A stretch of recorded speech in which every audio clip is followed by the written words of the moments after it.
Hello everyone, আসসালামু আলাইকুম। কী অবস্থা সবাই, কেমন আছো? আশা করি ভালো আছো।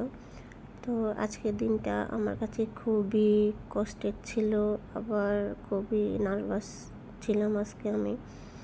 কারণ আজকে ইহানের একটা বিশেষ দিন ছিল, ওজন্য আমি ওকে নিয়ে হসপিটালে আসছি, আমি আর ওর পাপা। তো এই যে আমরা এখন ওয়েটিং করতেছিলাম ওর ডক্টরের সাথে দেখা করার জন্য, কারণ ওর আজকে মুসলমানি করাবে। আর তোমরা সুন্নতে খতনা দিয়ে যেটাই বলো, তো এখানে আমরা ওকে উপরে নিয়ে আসছি।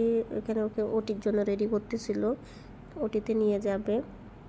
তো এই যে ওকে এখন রেডি করাইছে, রেডি করানোর পরেও বসেছিল, আমি ওকে ফোনটা দিয়ে বসে রাখছিলাম। ও খুবই নার্ভাস ছিল, বলে যে আমাকে এগুলা কেন পড়াচ্ছ। এই যে এখানে ওর পাপা বসে আছে। তো ওকে নিয়ে গিয়েছিল অপারেশন থিয়েটারের পরে 1 ঘন্টা পর ওকে ওটি থেকে বের করছে। এখন এই যে ওকে ক্যাবিনে অবজারভেশনে রাখছে, এখানে 2 ঘন্টা রাখবে। এখনও ও সেন্স আসে নাই, ডক্টর বলছে 3 ঘন্টা পরে ও সেন্স আসবে। এই যে ও এখনও সেন্সলেস অবস্থায়, এই যে তারপর ওকে এখানে ক্যাবিনে দেওয়া হয়েছে। তো এখনও ওর স্লিপ মোডে আছে, ও এখনও মানে উঠে নাই। তো আমি বারবার চেক করতেছি যে আমি খুব ভয়, আমার খুব ভয় হচ্ছিল, আল্লাহ না করুক ও কেন এতক্ষণ পর্যন্ত ঘুমাচ্ছে, বা ওর এতক্ষণ পর্যন্ত কেন সেন্স আসতেছে না। কারণ বাংলাদেশে যেগুলো শুনছি মুসলমানি করানোর সময় অনেক দুর্ঘটনা ঘটে, যে আল্লাহ না করুক। তো এই যে আমি ওর সাথে বসেছিলাম, তো পরে ওর যখন একটু একটু সেন্স আসতেছিল, পরে ওর জন্য এখানে লিকুইড কিছু দিয়ে গেছিলো, পানি, তারপরে জুস, স্যুপ, তারপর একটা জেলো। তো ওকে আমি আস্তে আস্তে ডাকতেছিলাম যে ওকে এখানে খাওয়ানোর জন্য এগুলা। তো ডক্টর বলছে যে প্রথমে ওকে পানি দেওয়ার জন্য, যদি বমিট করে তাহলে অন্য স্টেপ নেবে তারা।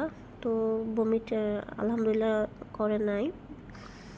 তো এগুলা ও খেতে চায় না, শুধু একটু ওয়াটার আর একটু ওকে অ্যাপেল জুসটা খাওয়াইছিলাম। পর ওর পাপা ওর জন্য একটা কেক নিয়ে আসছিল, ওইটাই খাওয়াইছি পরে। তো এই যে ওর সাথে আমি কথা বলতেছিলাম, জিজ্ঞাসা করতেছিলাম ওর কি কেমন লাগতেছে ওর কাছে। তো এই যে ও এখন পুরাই একদম অন্য মোটে হয়েছিল, আসলে ও বুঝতেছিল না ওর সাথে কী হয়েছে। তো ওই যে ওকে ডক্টর বলছে যে কিছু খাওয়াইতে হবে, কারণ ওর আগে থেকেই তার আগের দিন রাত থেকেই প্রায় ও 9-10 ঘন্টা ও ফাস্টিং ছিল। ডক্টর বলছে যে 8-9 ঘন্টা ওকে কিছু খাওয়ানো যাবে না ওটিতে নেওয়ার আগ পর্যন্ত। তো ওই জন্য কিচ্ছু খাওয়াই নাই। আগের দিন রাত 12টা পর্যন্ত ওকে খাওয়াইছি, তারপরে এনাফ। তো এখন একটু কেক খাওয়াচ্ছিলাম। তো এখন একটু একটু ও কথা বলতেছিল। তো সবাই দোয়া করবা আমার ছেলের জন্য। তো এই যে